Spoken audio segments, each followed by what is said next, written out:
You're listening to Broncos for Breakfast with Nick Kendell and Scott Kennedy. Head on over to milehighhuddle.com for all things Broncos. Good morning, Broncos country. Alrighty, we got to pull up our other Facebook group online. I wonder why that just doesn't come up automatically. I don't know, maybe it's because there's two Facebook pathways. I don't know. It's working hard, though. We're working hard. We're in. Yeah, good morning, maybe everybody. the software hits them one at a time. Maybe. Either way, StreamYard's pretty awesome, so we'll appreciate it and be able to stream across all these platforms at once. You know, we'll take it. But welcome in, guys. It is Thursday morning, 8 o'clock Mountain Time, and it's time for another episode of Broncos for Breakfast. Scott, good morning. How are you doing? I'm doing well. My dad just came over this morning and changed out my thermostat, so it is blowing cool air into my hot office, and so we should stay in the 70s instead of breaking mid-80s.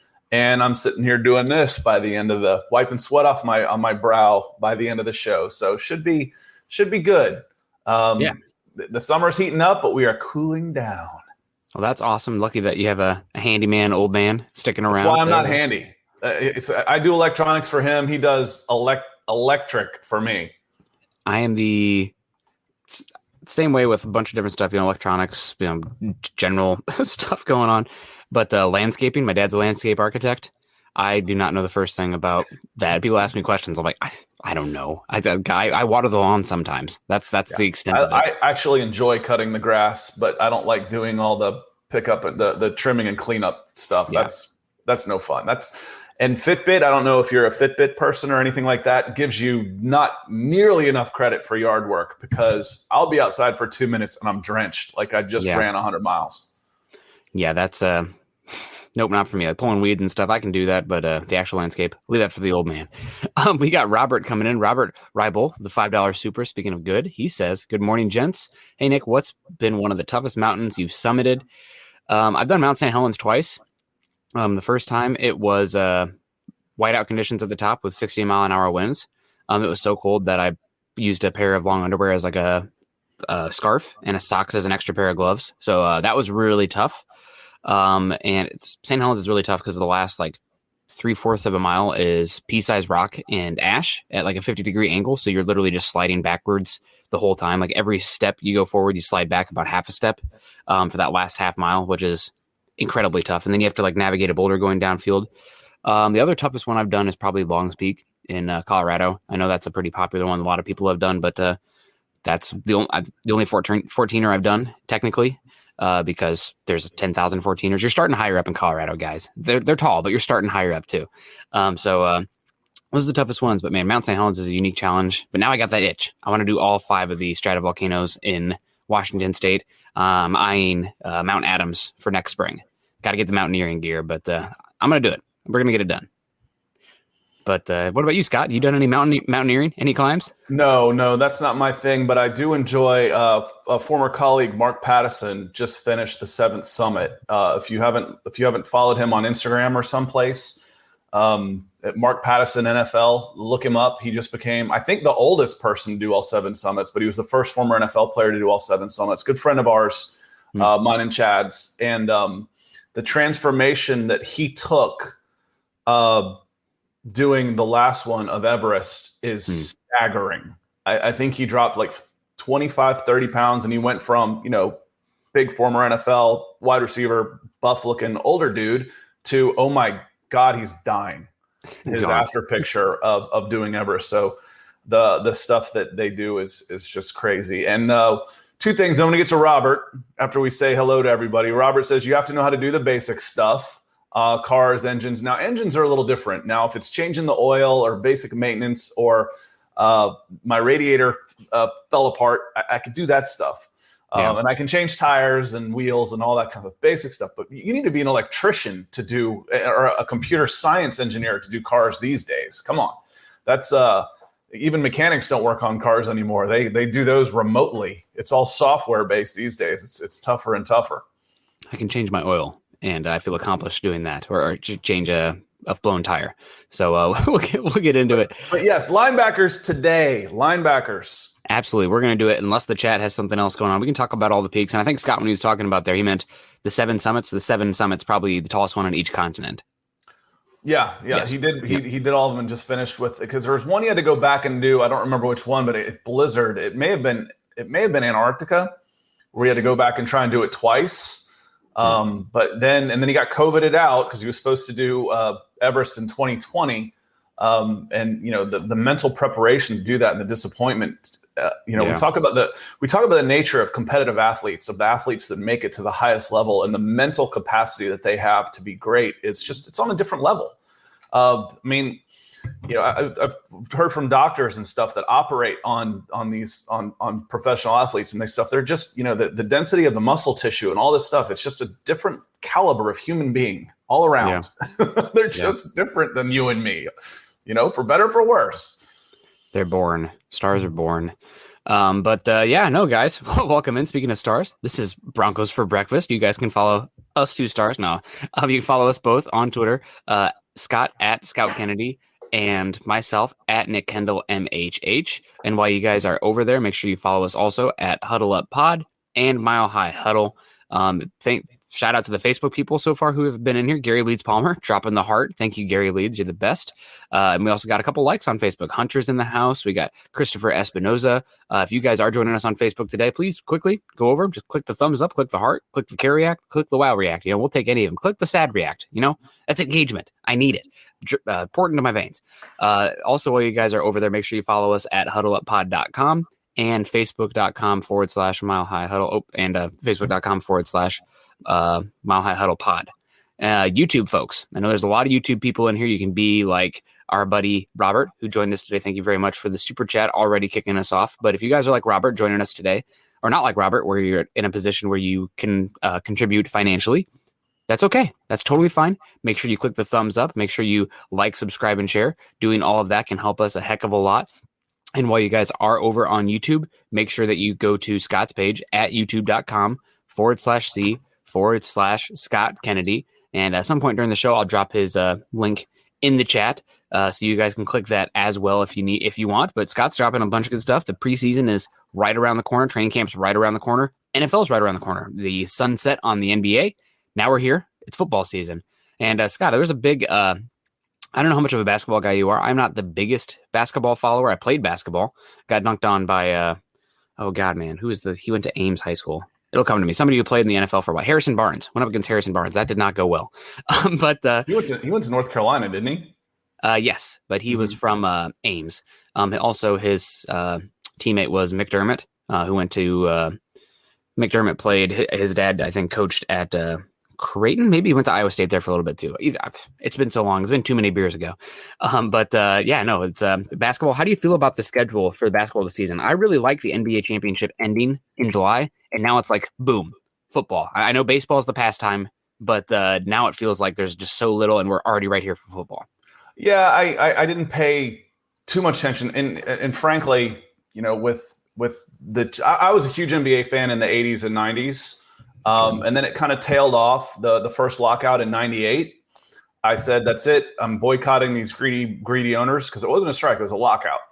And that also that was in the same span that the Hawks fell off a cliff, because they were a pretty good team then. And I moved to California. And then Shaq and Kobe and I couldn't stand Kobe Bryant, may he rest in peace, the player, not the person. And Shaq and Kobe made the NBA boring. Because it was like, nobody's beating these guys, and then kids and everything. So I haven't watched the NBA in years. In years, something had to give with my time as I poured it into all this other stuff. But I might try. I said I'm not going to hop on the Hawks bandwagon this year because I'll jinx them. But I'm probably, they're a young and exciting team, and I want to watch Trae Young, and so I'll probably start at the beginning of next year and start watching them more often for sure. I did not know this until recently, but the Atlanta Hawks, they originated from near my hometown on the Mississippi River on the Illinois side, Moline. They were one of the first teams there, and they were the Tri-City Blackhawks. Chief Blackhawk. I didn't know that either. We know all about the Braves, but I thought the Falcons and Hawks were Atlanta originals. I didn't know they moved. Yeah, the Tri-City Blackhawks, this would have been a long, long time ago. I think it would have even been the ABA days. This was like in the late 40s, early 50s. So, the Tri-State Blackhawks in Moline, Illinois. So shout out to the Quad Cities and a little bit of history there. And my dislike for the NBA, the media hasn't helped. No. It became just I enjoy teams, I enjoy players, but you can't throw a stone without somebody trying to compare legacies. It's like, can I just watch the game without having to hear, is this the best ever? Is this the best ever? Is this the greatest team? Is that the greatest team? Is this who's this the best ever? Jesus, shut up. So that got it quit being about the teams. You can't watch a game without somebody comparing this player to that player and all this. And it's just like, I like basketball. It's a cool game. Can we watch the game, please? So that started with me with Kobe and Jordan, because that's just a disgrace. But it kept going. It got worse, and it's only gotten worse. So I've no, the NBA is. I haven't been a big fan, but I'm gonna give it another shot this year. All right. Well, hopefully everybody's giving the Broncos another shot. Thank you for joining us today for this show. Speaking of the Broncos, Jay asking also, can we finally go 5 days a week? Training camp soon. We have shows 5 days a week, Jay. It's just not Broncos for breakfast. If that's going to happen, that'll be in the season. There's only so much bandwidth to cover that much right now. But if you're asking for it, and the biggest thing is we need to feel the love in the super chats as well. If those are pouring in and like, okay, we need to have another show in there because the money's just flowing in, that's when it's going to happen. Mike Gibbons coming in saying, good morning, Nick and Scott. Sup, Broncos country. Good morning to you, Mike Gibbons. Dave Glassman, consistent, always love, man. The orange heart, the blue heart, and the cheers. Shout out to you, Dave. Let us know what's your adult beverage of choice. I'm definitely basic. I like myself a good IPA, but let us know. Mo Ron coming in here. Good morning, Nick and Scott. Good to see you, Mo Ron. EJ's in the house too. Good morning, Nick and Scott and Broncos country. US Dave's in the house. Good to see you, US Dave. He says, go Broncos. Mr. Sir McLovin over on Twitch. Always got to give the Twitch people a shout out. Good morning, fellows. Good morning to you. EJ's asking what's for breakfast. We're going to get to linebackers. Facebook user said, morning, Nick, Scott, and John. No John, but John's going to join me Friday, so we'll see. Facebook user also saying good morning. Another Facebook user saying good morning, fellas. Just going to try and get my kids through their mom's second heavenly birthday today. Man, don't know who you are, Facebook user, because you're hidden there, but either way, thoughts with you, man. That's a lot. That's really heavy. I got no advice. I haven't gone through that other than, reach out on Twitter. Seriously, my DMs are open. If you just need somebody to talk to, we're thinking about you. Yeah, I seriously will. But thinking about you, man, that's really rough. Fallen Sloth back in here today. Good morning, Fallen Sloth. He says, good morning in Broncos country. Robert Caslow's in the house. There's the energy I need. I need to drink some coffee. What's up, my Broncos maniacs? There we go. Love it. He asks, is the third round linebacker going to be a sideline warrior because of injuries? Robert, we'll get to Baron Brown in here pretty soon. No doubt about it. We'll talk about it. Oh, Peter Middleton's in the house. Good to see you, Peter. He says, hello, Nick and Steve. Having beers on the rooftop, enjoying Broncos for breakfast. You know what? However you want to do it, just be safe, be smart. We'll get to it. But right. Let us know. All right. This comes up fairly often, so I'm gonna point this out. My name's it is Steve. My name is Steve. My first name is Steven. My dad's name is Steve, but you didn't know that. No. And I get called Steve all the time like that with people who don't know that. So evidently it fits. So yeah, I'm a middle name. I go by my middle name. So I'm an S Scott, and S is Steve and Steven. Yeah. But I stop people when they do that. I'm like, why'd you call me Steve? Oh man, sorry. I just didn't think about it. I'm like, well, no, that's my name, but you didn't know that. So it's very interesting how often that happened. I got called Chris so many times in high school, I answered to it. But now it's definitely more Steve. It's funny. Yeah, I was fortunate enough to be the oldest sibling, and there's a lot of Nicks out there, so I went by Kendall a lot of times, and then I have a younger sister who unfortunately then was known as Kendall's sister. So that's just kind of how it goes sometimes. I was a big nerd, but I did a lot in school, so I guess I was kind of known. We got Peter saying it's the last day of quarantine as well. Good to hear that, Peter. We got Smiley Mary coming in here. Where'd that go? Disappeared on me. That's okay. There she is. Smile Mary Smith. Good to see you, Smile Mary Smith. Yep. Oh, and here we go. I can't even imagine what you're going through, Greg. Heart goes out to you and your family. Greg, your name didn't show up on our end. It says Facebook user, probably something in the settings, but heart goes out to you. Gary Leeds Palmer coming in. I love Broncos for breakfast. Hello, Broncos country. Gary, we love you. Good to see you. We got Dom in the house. Brendan's in the house. Mo Ron with the $5 super. Thank you. He's pulling for the 5 days a week show. Great duo. Thanks. DBA's in the house. What's good, y'all? Hope everyone's good. Michael's in the house. Chris Karaoke Chris is in the house. Dave Schlosser's in the house. And Ken Booker is asking some questions as well. It's Greg Smith, Nick. Not sure why I'm hitting. Well, Greg, Greg, you always aloha. Yeah, God, really thinking about you today. I don't know why it's coming up. But rough. Nick have Chad upload a video that shows how to fix Facebook user. I think it's just something like the feed today. It's some days it works, some days it doesn't. So I don't know on that one. But Greg, we're thinking about you, man. That's really rough. Thank you for letting yourself know. Because man, that's hopefully we'll see it tonight too. But that's rough, man. So no easy transition on that one. Scott, let's get into the linebackers here. We've had a couple questions already about the linebacking core, a couple of these guys, but we got to get into the starters here. And that would be Josey Jewell, fourth-year player, I believe, this year, drafted in 2018. 2018, 19, 20, 21. Yep. So he's played, this will be his fourth season. And also, of course, Alexander Johnson used to go by AJ Johnson, but since coming off of his non-guilty verdict, wanted to change his name, put that persona in the past, went from AJ to Alexander. So Broncos 2 starting linebacking duos, or starting linebackers. This is a position that a lot of people, I feel like there's such a disconnect between myself and a lot of Broncos country when it comes to the linebackers in general, but also these linebackers. They're fine. They're not going to be an issue this year. There's a small issue compared to other concerns I have. Could they be a more athletic duo? Sure. Could we have better just pure athleticism and coverage in space? Sure. Are these two going to kill you? No.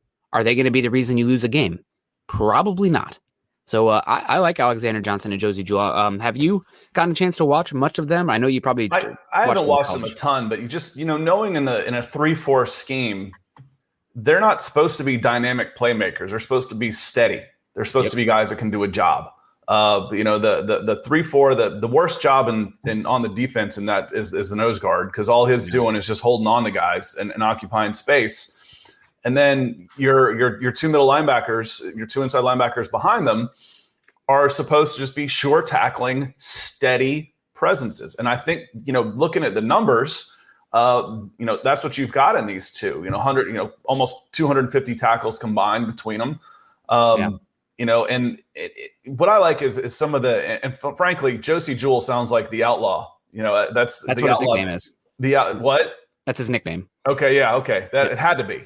Yep. It's just that just makes sense. Like the outlaw Josey Jewell. Okay, that makes sense. Had to be. Looking at his numbers coming out of Iowa, it's just another stark reminder that, again, I always have to preface this. If you take me out of context, I'm going to sound like an idiot. But speed is overrated.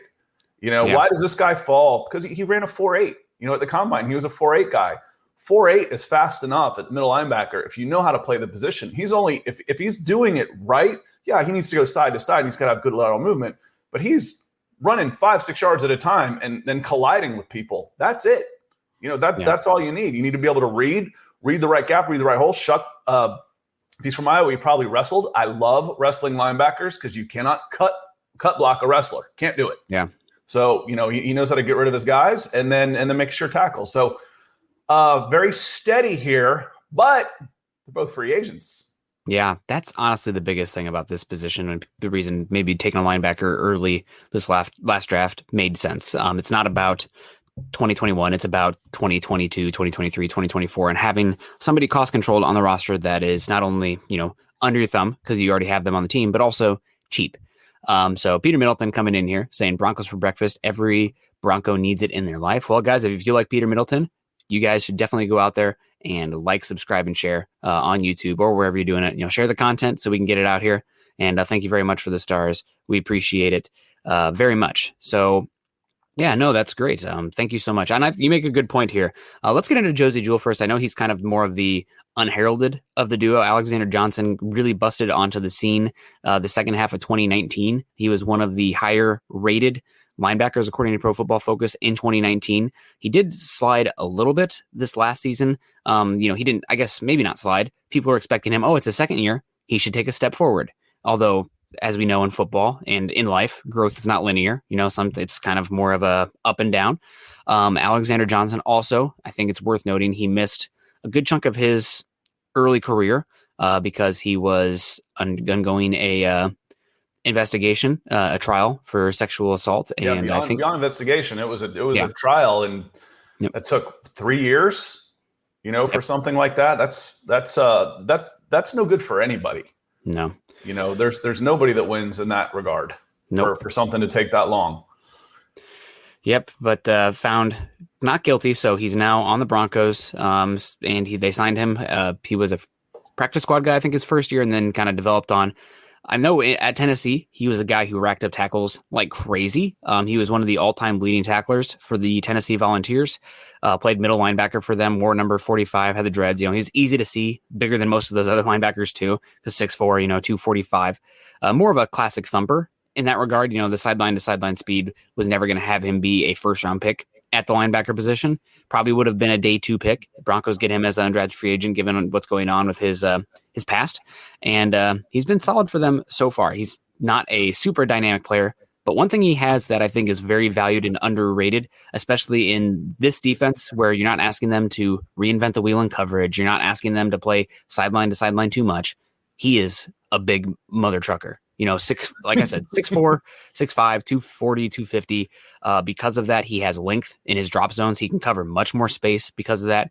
And it is a real boon to him in the red zone as well. So if you ever match him up one-on-one against a Darren Waller, he's a big body. He's not quite that tall. He's not? Okay, 6'3"? Yeah, he's about 6'2", but he's pushing 260.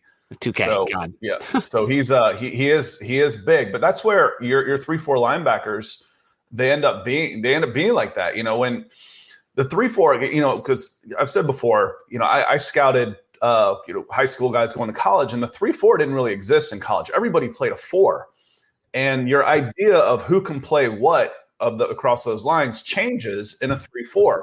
Yeah, there was a Hawaiian kid or one of the Pacific Islanders kid who's 330 pounds, and he was playing defensive end in a 3-4 for Alabama.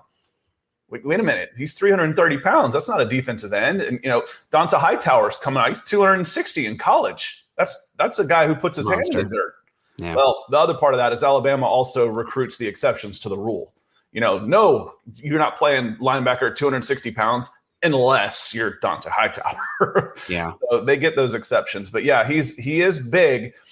And for better or for worse, we talk about this about running backs a lot. How about linebackers? How about the wear and tear that he missed on his body? He would be typically a young 29 or 30 years old, you'd think, right? Especially, with those collisions to the head, right? Yeah, no, that's definitely a point of it. The linebacker is a very physical position, and you're going to take on a lot of offensive linemen, especially in the 3-4. You have less mass in front of you to take on those offensive linemen, so you're going to be asked to take on those bodies more often in the run game. So it's definitely a big point for it, and I'm very curious what the Broncos do here. There's a chance that they re-sign neither Josie Jewell or Alexander Johnson, but you think they're going to re-sign room, and you fit. They've got room, and I was looking before we did the show at the money that's typically for the top 15 linebackers. It's usually $6 to $9 million. And they're at, I think Josie Jewell's on his option year of 2.2 and Alexander Johnson's at 3.4. I don't know that they're going to get a huge bump. I don't think they'll jump into that 6 to 9 range, but 4 to 5 might be reasonable. And there's room to re-sign those guys if you want them back. Yeah, I could see one of them getting 6 to 7 million. We've seen some pretty crazy linebacker contracts recently. Nick Kwiatkowski and Corey Littleton signed incredible deals with the Raiders. Did not help them one bit, but there is some demand for that linebacker position. I would argue it's probably the least valuable position on the defensive field these days. It's not like running back where it's completely dependent, but I'd say it's more like tight end where, you can get by. As long as you're not totally inept there, you should be fine. You do not need a star at linebacker. Unless you have a star, then he's worth paying for. We talked about that Fred Warner yesterday. Well, we talked about that. Speaking of stars, kid from Penn State that went to Dallas. Parsons, yeah, Micah Parsons. He's a difference maker. You don't necessarily need a difference maker in that, but when you've got one in the middle of the field, you know it. You know he's there. And that was my thinking. Plus I grew up like I said, when the linebackers were sexy. We had Mike Singletary, patrolling the middle of the fields, and you can't tell me Mike Singletary wasn't worth every penny he was paid. Yeah, linebackers are very much again, it's kind of like the running back, where it's I would say it's almost a romanticized position at this point because of how much more valuable the defensive line and the cornerbacks are. Well, it's a passing game now. Yep. It's a passing game now, without a doubt. Yep. Exactly. Dave coming in here, I had to read this one because, you're killing me with this one. Dave says he's an IPA guy. Am reminded by me when I look at our large section of Topping Goliath. Topping Goliath is a local beer in Iowa. Pseudo Sue, King Sue, Golden Nugget. God, so many good ones. And I miss it dearly. I know there's a lot of good choices out here in Seattle. I miss my Topping Goliath, though. So Ken Booker coming in here saying that's crazy to think that Javonte Williams played linebacker. I wonder how good he was. Well, that's not that shocking, right? If you guys remember DJ Williams, Broncos first round pick way mid 2000s, I think. He was considered one of the best when DJ was coming out. He was considered one of the best high school football players of all time. Just little fun fact. And he was an incredible running back. Mm-hmm. That's the reason that the linebackers, running backs, they're kind of the Spider-Man pointing meme, right? And if I was a parent of somebody who was a running back, I'd be like, listen, I love you. You love having the ball in your hand. The coach thinks you should be there.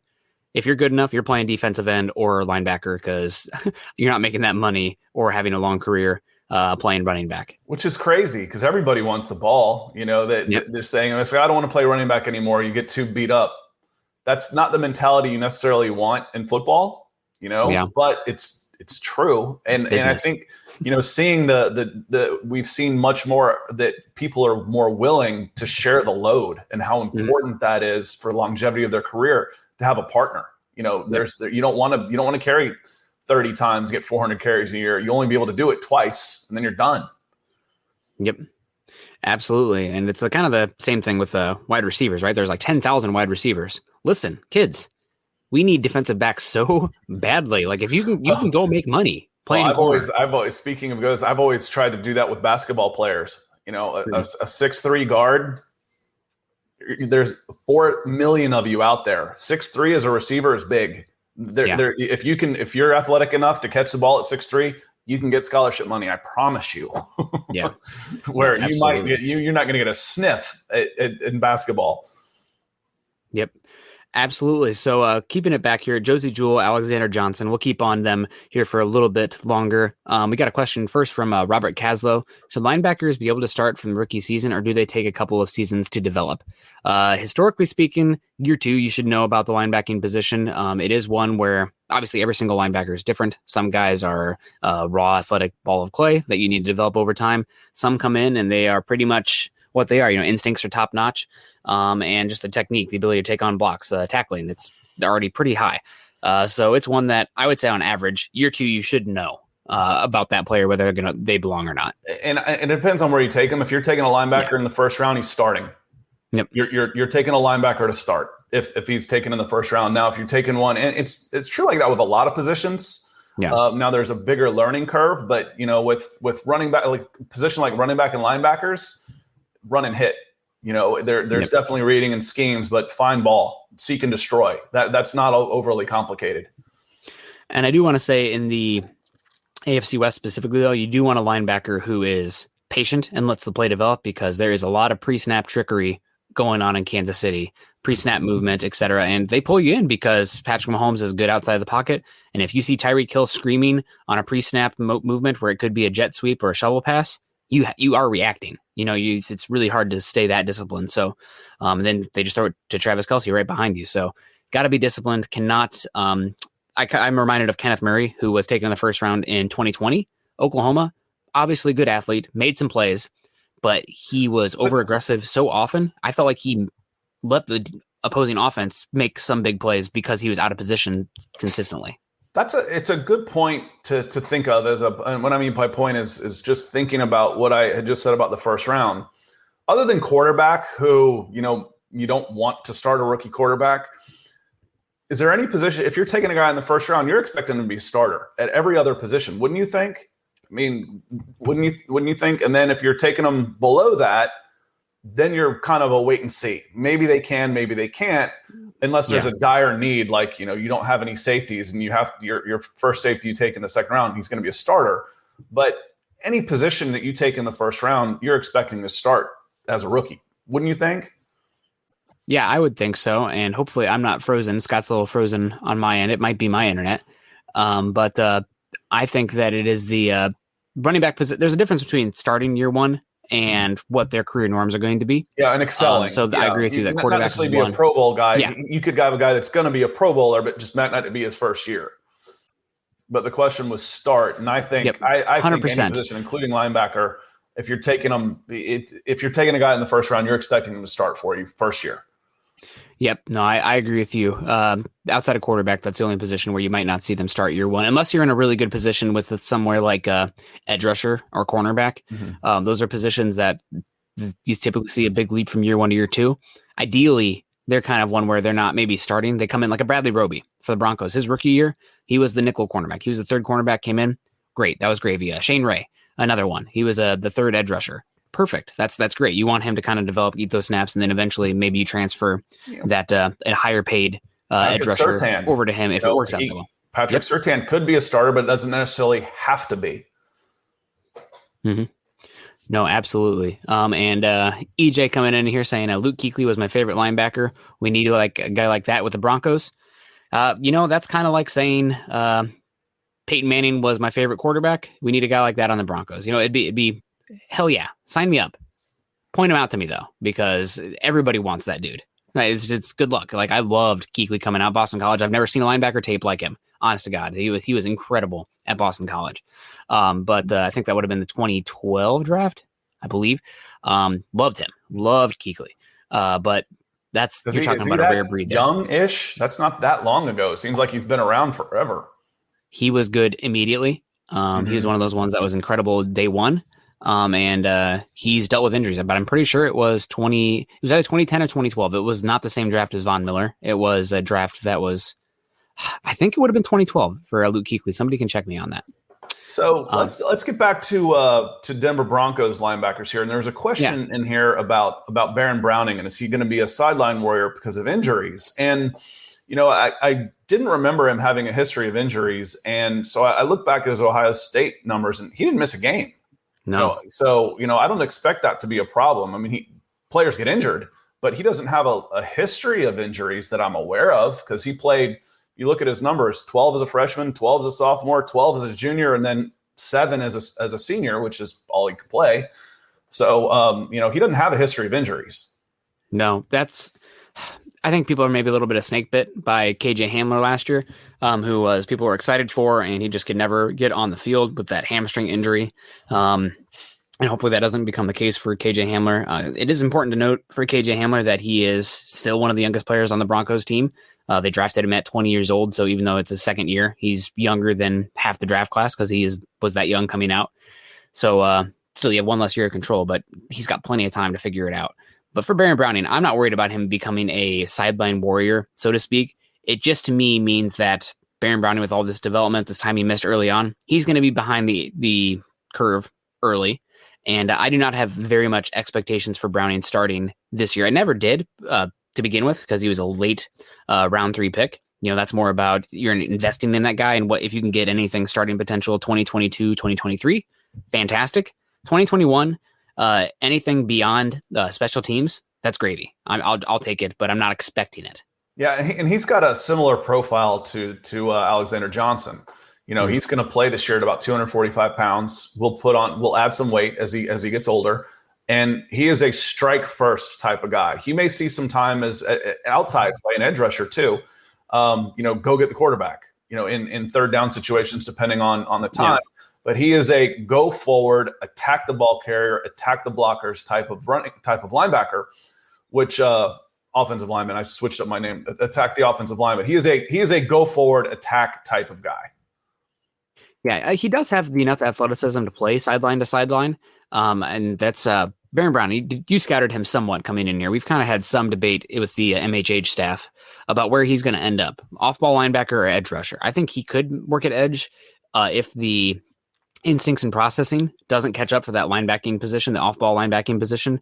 Do you have any thoughts there for Browning to where he ends up? And I think that because of the injuries and everything he's had so far, it makes it even harder for him to play both positions this year. Hopefully he just focuses on one. Well, I don't know. I mean, it could be he's versatile enough to be a first guy in several of those spots. So the season may dictate where he's needed. And frankly, for me, it'll just be getting him used to the game and the speed of the game. So I wouldn't necessarily be as concerned about focusing on one position as I would just getting him out there and getting, knocking the green off of him and let him make some plays. So I think he's got a chance to play in a couple different positions. I wouldn't get in that argument of, oh, he's going to be this or he needs to be this. I would be just, let's get him on the field in a couple different places where he's needed.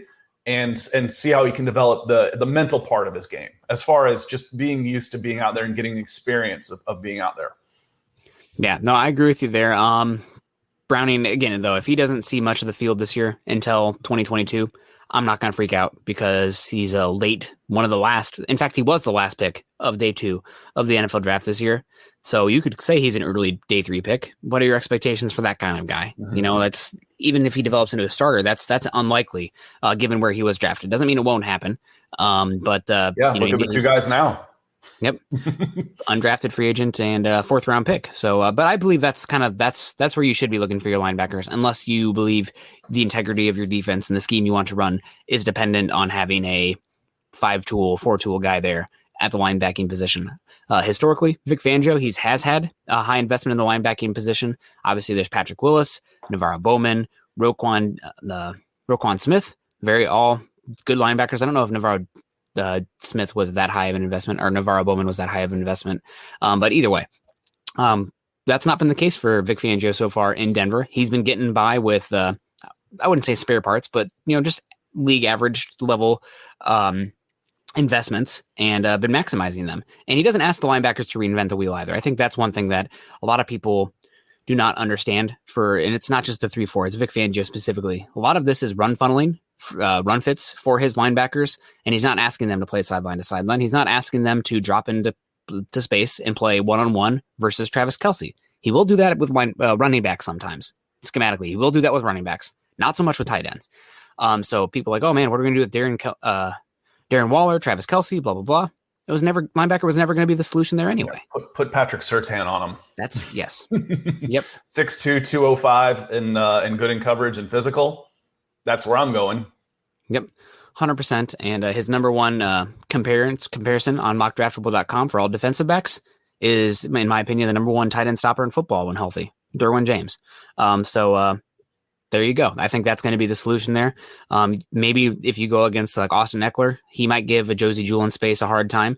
But Austin Eckler is going to do that against most players. And I want to have just a greater discussion here about the linebacking position. In today's NFL, I would argue that a lot of passing concepts and what teams are trying to do in the pass game in general is oriented because they know that there's just not the type of athletes at the linebacking position that can keep up with the tight ends, that can keep up with the running backs, that can keep up with the wide receiver. I mean, if you have a Fred Warner who goes up against a wide receiver 3, sometimes that's a rare breed.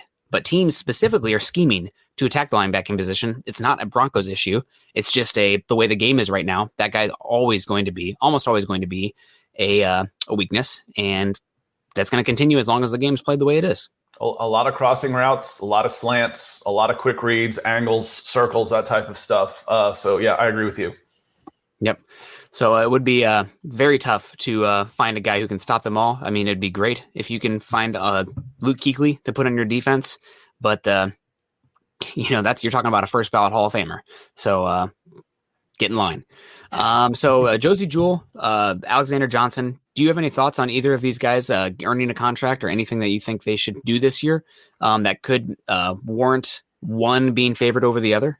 Well, I mean, I just think when you're looking, we were talking about free agents and swinging for the fences. We mentioned Fred Warner. Okay, well, he's off the table. So yeah, what are your options that are going to be affordable? I mean, these guys are both free agents, but they're not going to be mega contracts unless they play themselves into that, which, again, that's a good bad. Alexander Johnson became the best inside linebacker in the NFL. That's good. Okay, now he's going to triple his money. Okay, that's bad. Yeah. But it's going to be an incremental increase in what it would take to re-sign them. So if they are productive and have good seasons, there's nobody behind them necessarily unless Baron Browning becomes that guy that's pushing them.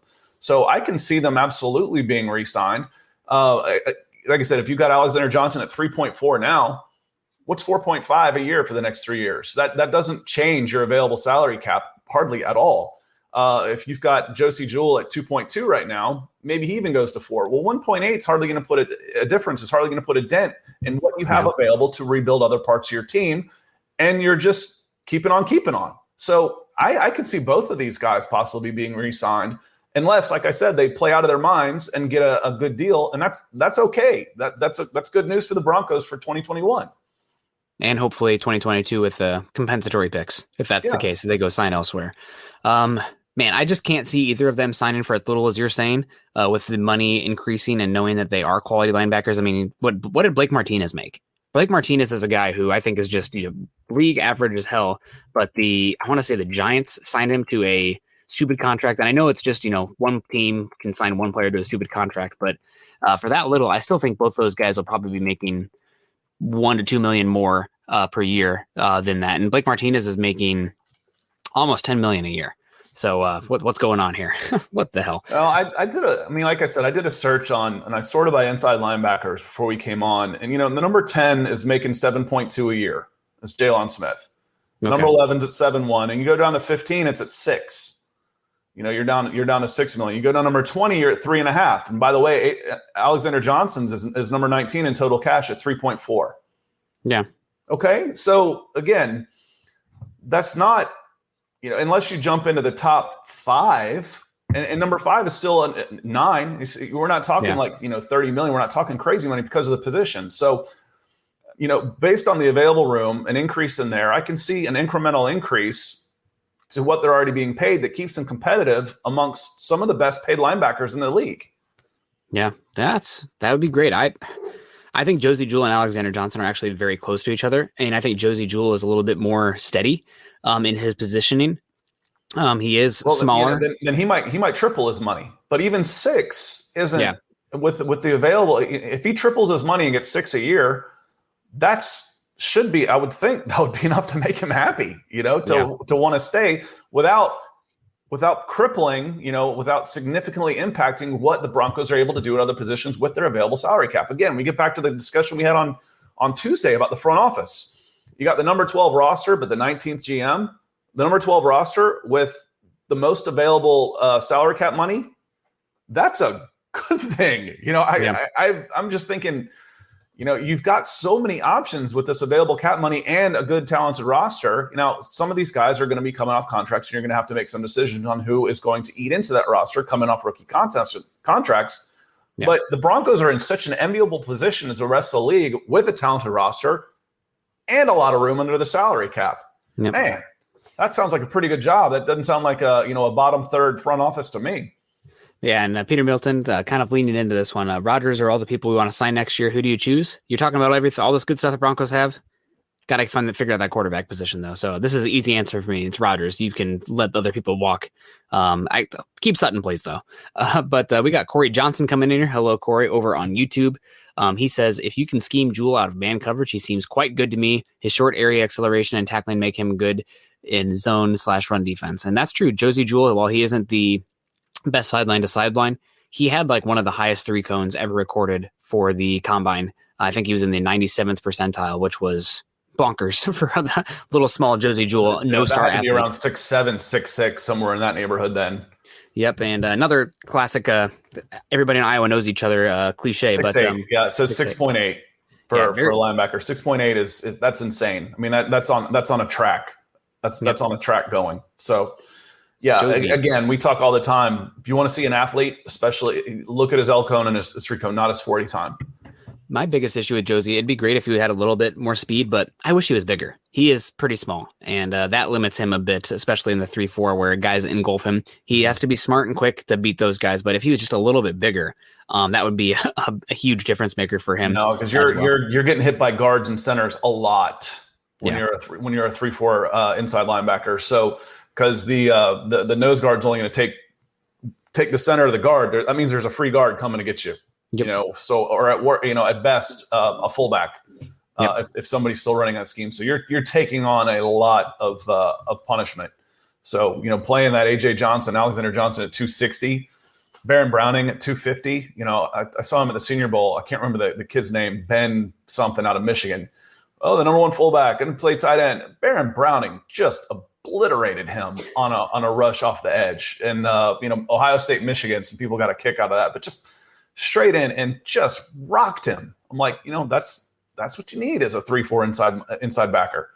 Yep, absolutely. And there is another inside linebacker that I do think is worth mentioning for this team long term, and that is Justin Strnad, 5th-round pick out of Wake Forest. He's one that people are like, oh man, we need Justin Strnad to play. He's the coverage answer we need. He's a lesser athlete than Alexander Johnson, than Josie Jewell, but coverage at the linebacking position does not equal athleticism. You talk about a guy who you mentioned a few weeks ago, I don't know, time flies. Boss Bailey, one of the best athletes ever to play linebacker, didn't have the instincts, did not. I mean, he was a great athlete, but he was lost in space, lost in coverage, didn't matter. So obviously if you can have both, that's great. But athleticism, I would have turned Boss into a 3rd down specialist. Just put your hand in the dirt, go get the quarterback. Because he was, like I said, he was actually, on the bigger, faster, stronger scale, he was a better athlete than Champ. And Champ was a freak. So he was sub 4.4, 48-inch vertical leap. Boss Bailey was insane, but he wasn't a football player like Champ. Champ was a football player. Yep. And linebacker, that's one of those positions where it's, they call it the quarterback of the defense, and that's because maybe that's a little bit cliche, but I think it has more to do with the actual intelligence that's demanded for the linebacker position, the processing speed, the instincts, more important than the athleticism and the size and whatnot. Those physical measurements. Now that can separate first-round pick to a second-round pick. You're looking for differentiators when you're doing the draft, but that's also probably one of the reasons that linebacker, the hit rate for the first-round linebackers, is almost exactly the same as it is for round 2 and round 3. Right? Like there's guys who work out there. And that's another reason why I don't think you should invest 1st-round picks in linebackers historically, because you have just as good of odds of hitting a guy day 2 as you do day 1. Use day 1 picks for edge, tackle, wide receiver, cornerback, quarterback, if at all possible. And we got Tommy Simmers coming here saying trade Justin Simmons. Tommy, that ship has sailed. Once the Broncos paid him, and I don't think they should have done that anyway. And I know you're making points here. How many teams have built championship rosters around a safety? Well, how many football playoff games has Khalil Mack won, right? Like if it's not a quarterback, then it could be almost any single one of these positions you could make this argument for. But the trading Simmons, that boat sailed as soon as he signed his contract. If the Broncos traded him, he would probably have like a $20 million dead cap hit for the Broncos right now. Guys, once they've signed contracts, almost impossible to trade until the end of their contract. It's 32 this year. No way. 32 million dead cap hit, which not happening. If you're Julio Jones, that means we can move you now. Oh God. And next year is 26, and then 2023 it drops to 7.5 when he's 30. So that's where you start looking for something to happen in 2023. Yep.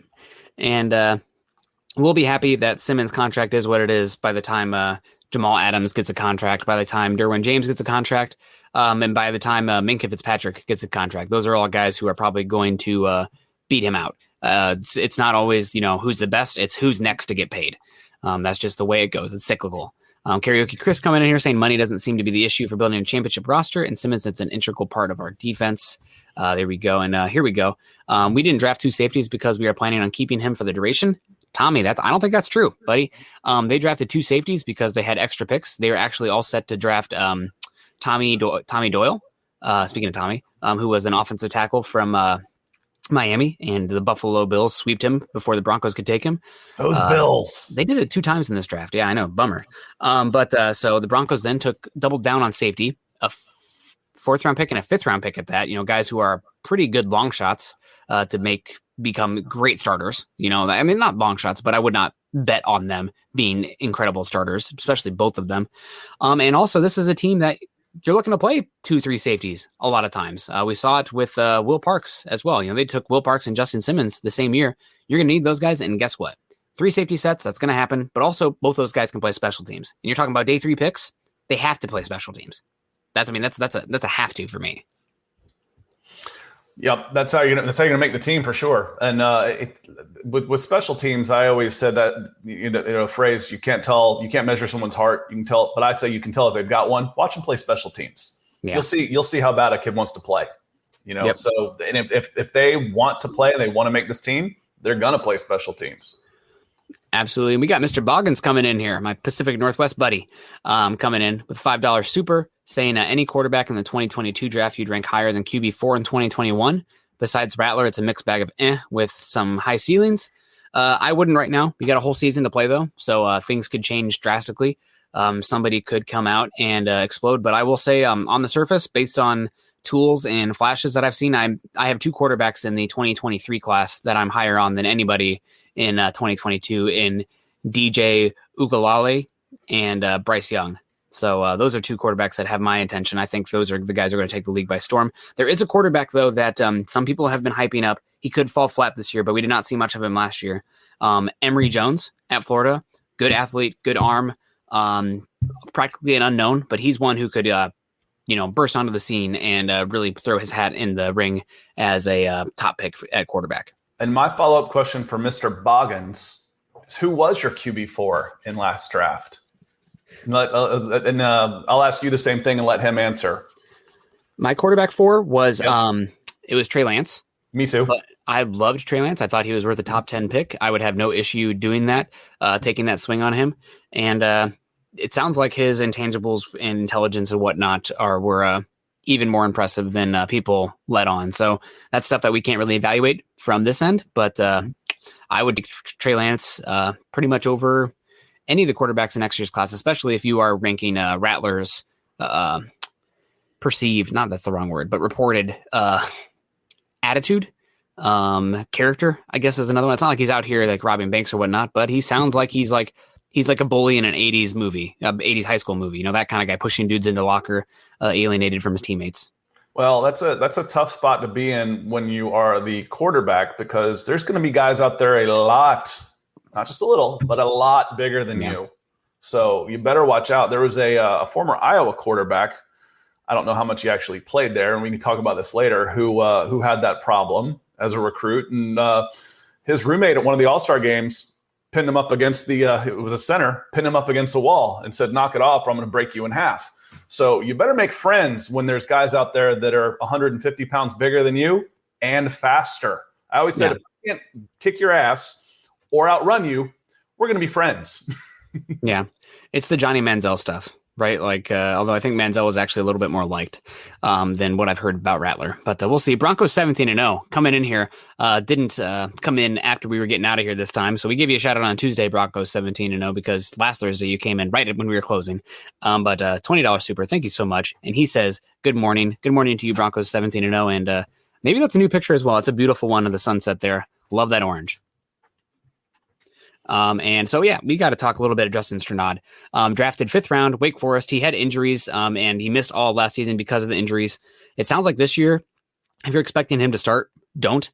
But he's somebody who definitely could be on the field in sub packages where they're looking to sub out somebody like an Alexander Johnson, who's a little bit more lumbering than Strnad is in space. Strnad, not the quickest, not the best athlete, but he's fluid in space.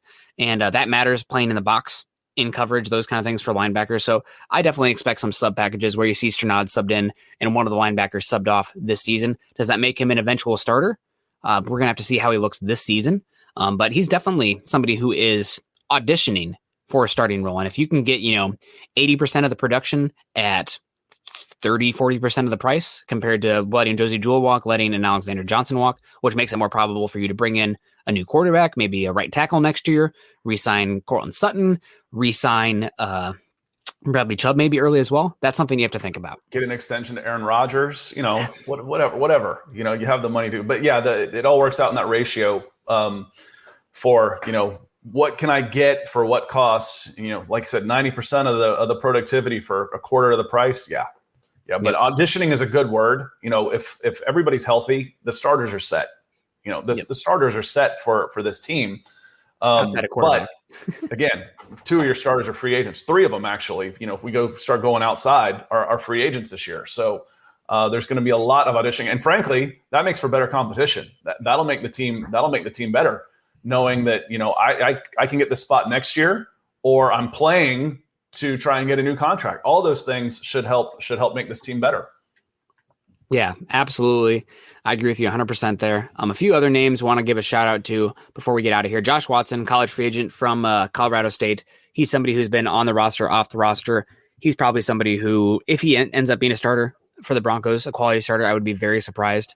He is a bigger body, but he's just kind of a dude. So he's listed. Oh, actually 6'1", 240. So, he's not actually, he looked bigger than that. Maybe it's because he was standing next to Jewel, who's a little smaller. But probably more of a special teams guy. And one that's interesting for me is Derek Tuska, North Dakota State edge rusher. Had a lot of sacks at North Dakota State, but watching him in preseason last year, it seemed pretty obvious to me that he did not have the frame or the power to hold at edge in the NFL. Division II rushing the passer, able to dip, didn't look puny versus those Division II tackles.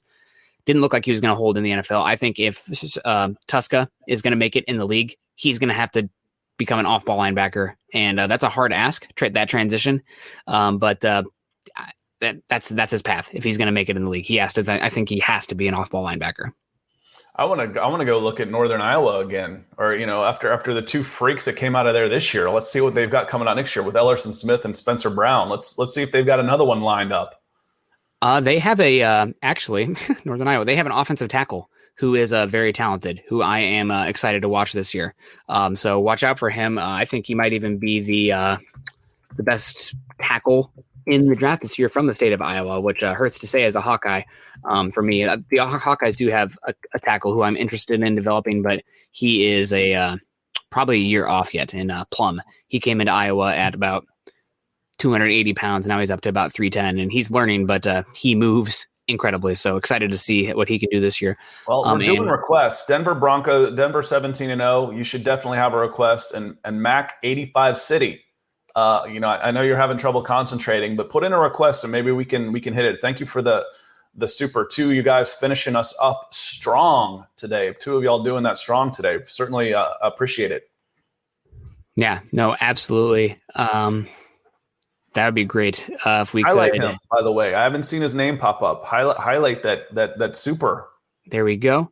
Mac 85 City. Thank you so much, Mac 85 City, coming over in on YouTube with our biggest super of the day. Whenever I see your name, I always think Manchester City. Just it looks like Man City to me. I'm like Mac City. It looks like Man City to me. So if you're a Manchester City fan, it would fit.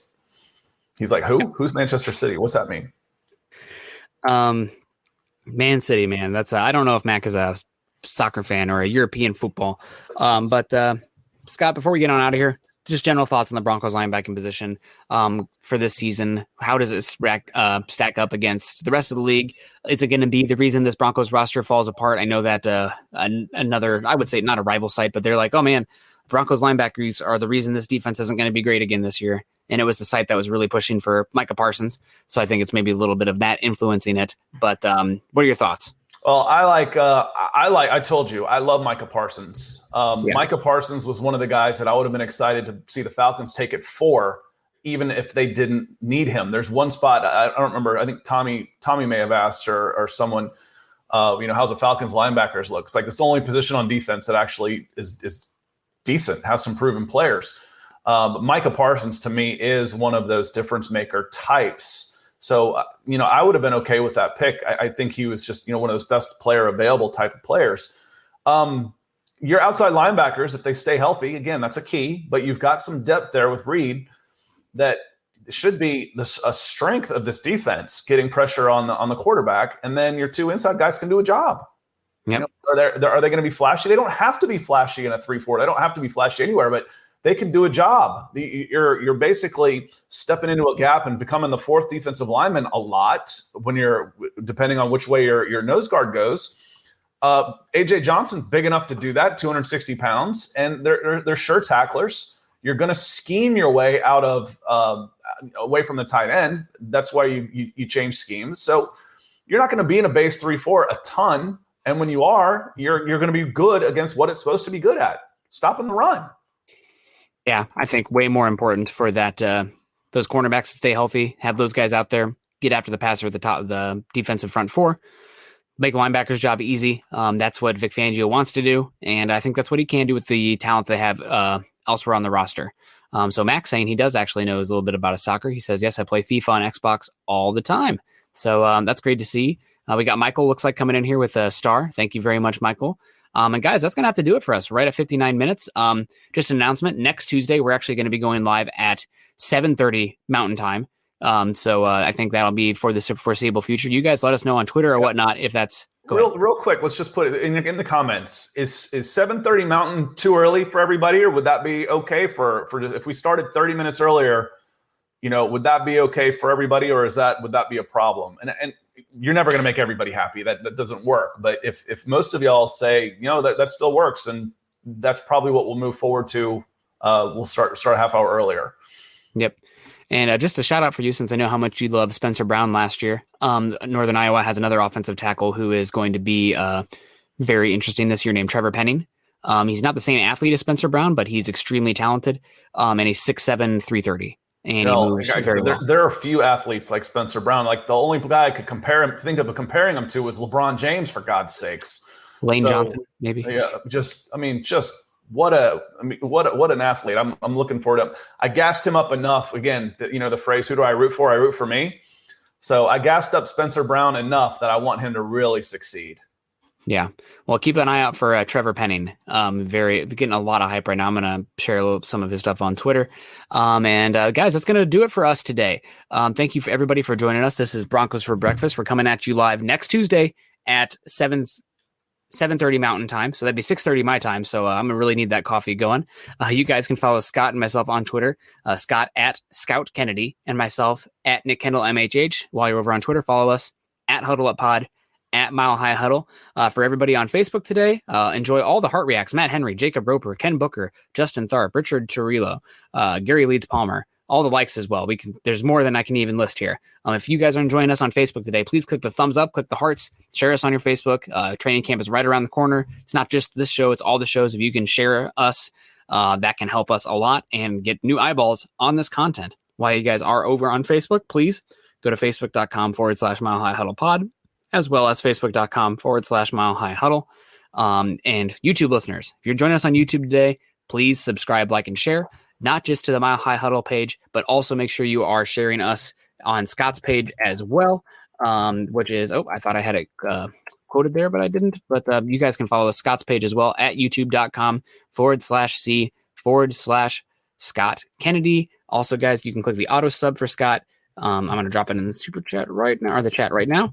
If you guys click that link, it'll take you to Scott's page. Scott, do you have anything new on the channel right now, or what's planned? No, it's quiet. I'm waiting until next week to start hitting on it. And just to answer, Tommy's question, because I want to start doing some fantasy stuff. I am a good fantasy player. I don't particularly like it. I get too competitive, so I might play this year just so I can help with some of the picks and stuff. But yes, Mike Davis is going to be a top 12 running back for fantasy football. I think he's going to have a monster season for the Falcons, certainly better than Todd Gurley did last year, just based on schemes. He's going to get a ton of touches, catching the ball, running the ball. He's going to be the clear-cut number one for an offense that wants to run the ball. Yes, Mike Davis will be a good pick. Who comes off the board first for the Broncos, Melvin Gordon or Javonte Williams? Melvin Gordon.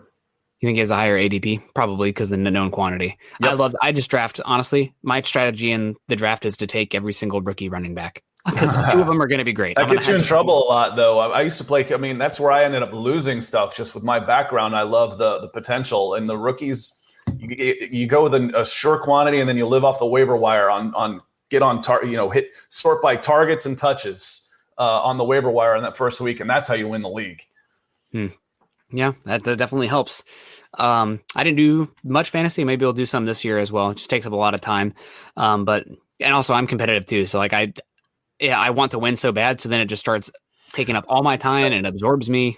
I got invited I started a league in 98, when we're doing box scores and spreadsheets, and it's still going. And the people doing, when I moved back here in 16, they invited me back into it. And I took over the worst team, the last place team. And I won the league, and it was $1,000 win. I'm like, because somebody was stupid and protected a guy, so I got Ezekiel Elliott as a rookie. So thank you. And then I made some waiver wire moves, and I won it. I won $1,000. Yay! I'm like, but you ever see Nick Saban coach? Does he ever look happy? Ever? No.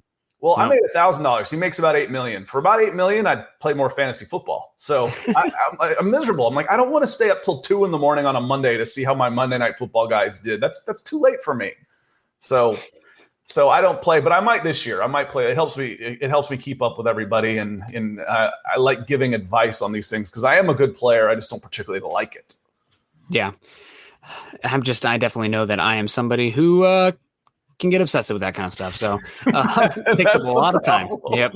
It's like, oh man, it's 3 a.m. checking the data and whatnot. Can't sleep. Man. He needs one more catch. What do you mean? I lost a championship one time. I think it was Corey Dillon fumbled on Monday Night Football on to take me out of the lead and lost 2 points, and I lost by 1.5. And I'm like, I'm done with this. That's the kind of stuff that happens to me when my money's on the line. Yeah, absolutely. Well, guys, that's going to do it for us. We'll see you next Tuesday. Also, everyone stay safe. Training camp right around the corner. Super excited. But until then, love y'all. Go Broncos.